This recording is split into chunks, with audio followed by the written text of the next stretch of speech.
Presidente, gracias por estar con nosotros. Buenas noches. Quisiera preguntarle, ¿le sorprendió el resultado del plebiscito, sobre todo en cuanto a la magnitud, que ha sido calificada como contundente, aplastante, a favor del apruebo? No. Todo indicaba que el apruebo iba a tener una gran mayoría. Lo que me sorprendió fue el alto nivel de participación.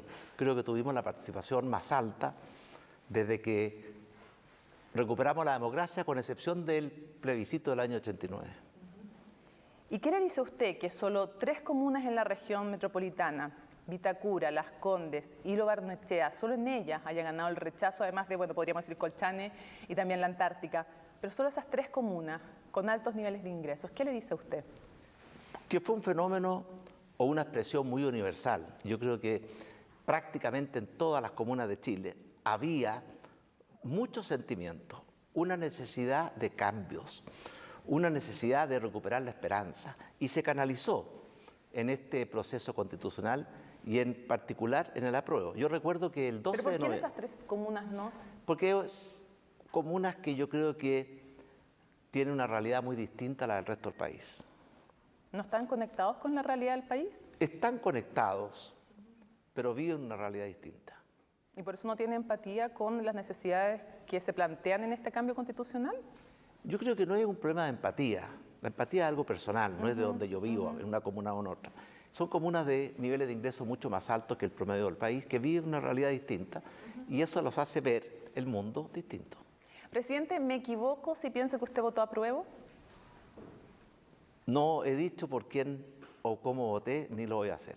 ¿Y por qué usted sería, yo creo, el único presidente del mundo que no dice lo que votó en una elección tan trascendente posterior a la elección en que ya no puede influir a nadie?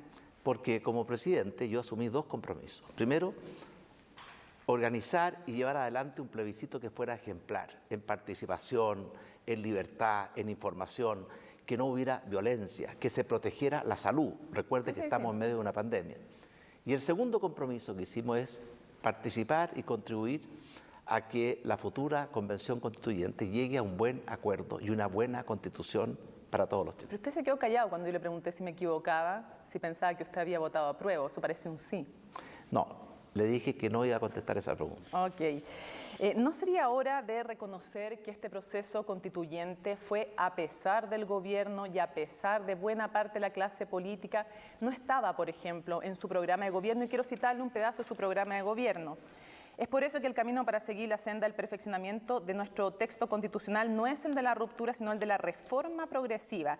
Esta visión contrasta con la que ha elegido el actual gobierno, el de Michelle Bachelet, cuyo planteamiento constitucional ha sido poco respetuoso de la institucionalidad, errático y carente de consensos.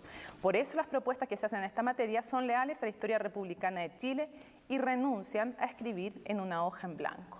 ¿Fue a pesar del gobierno y de buena parte de la clase política? No, es verdad que eso está en nuestro programa, lo cual manifiesta que teníamos una clara y firme voluntad de reformar, perfeccionar, modernizar nuestra Pero no de una Constitución. nueva Constitución.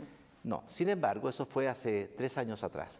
Si usted se recuerda, el día 12 de noviembre del año pasado, después de un día muy violento, yo le propuse al país 3 acuerdos. Un acuerdo por la justicia social, un acuerdo por la paz y un acuerdo por una nueva constitución. Claro, pero eso después de un estallido social forzado también por las movilizaciones, no fue algo que naciera del gobierno. ¿Usted reconoce eso? ¿Reconoce que no vieron venir la necesidad que tenía la gente de este cambio constitucional? ¿Les faltó sintonizar con eso? Yo creo que todos sabíamos, sentíamos que había muchas injusticias, muchas carencias, muchos dolores, muchos sufrimientos y muchas privaciones en muchas familias chilenas.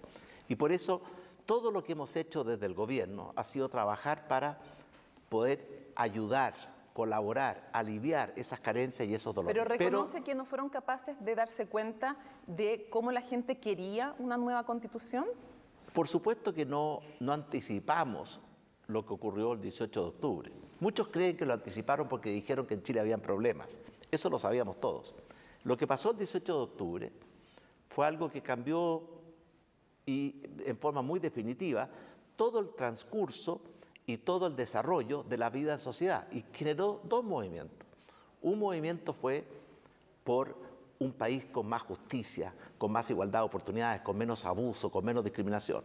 Y también surgió, y después, esta demanda por un nuevo pacto social. Era antiguo en todo caso, por una nueva presidente. constitución. Tan antigua era que había un proceso constituyente que llevaba adelante la expresidenta Michelle Bachelet.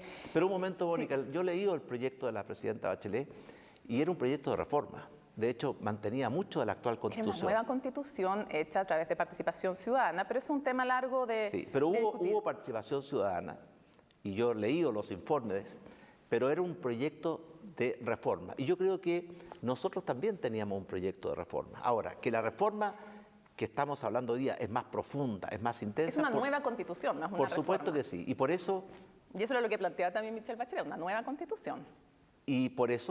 cuando nosotros, porque como presidente, uno está permanentemente sensible y tratando de entender, escuchar y comprender a la gente. Cuando sentimos esa petición, ese anhelo, y era una especie de esperanza, nosotros le propusimos al país un camino para llegar a una nueva constitución. 3 días después, el 15 de noviembre, se llegó al acuerdo en el Congreso y ayer tuvimos un plebiscito que escogió uno de los dos caminos, presidente, el camino de la Convención Constituyente. ¿Cuál es el rol del gobierno que usted encabeza en este año y medio que le resta? ¿Usted hoy día gobierna o administra? Gobierno, porque esa es la obligación de un presidente que fue elegido democráticamente por todos los chilenos. ¿Y cuáles son nuestras prioridades? Primero, queremos ser parte de este proceso constituyente, igual como creo que fuimos garantes del plebiscito y el plebiscito se hizo en forma ejemplar.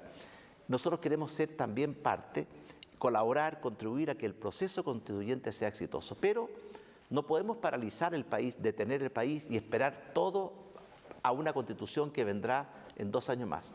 En el corto plazo, nuestras prioridades son fuertes y claras: recuperar los empleos perdidos, reactivar la economía, proteger a los chilenos de la pandemia del coronavirus, Perfecto. llevar adelante la reforma de pensiones y proteger mejor el orden público y resguardar mejor la seguridad ciudadana. Quiero hablarle de eso.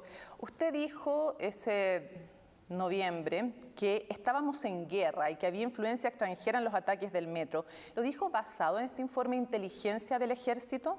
Mire, cuando yo hablé de guerra, era guerra contra la violencia. Una violencia... Bueno, pero cuando habló de esta influencia extranjera, Le voy ¿lo a dijo contestar. basado en ese informe de inteligencia? Mire, yo recibo muchos informes. ¿Ese le influyó? Recibo muchos informes, algunos de ellos muy contradictorios. Pero lo que yo dije esa noche fue que teníamos que enfrentar a un enemigo muy poderoso, que no respetaba nada y a nadie. ¿A quién me refería?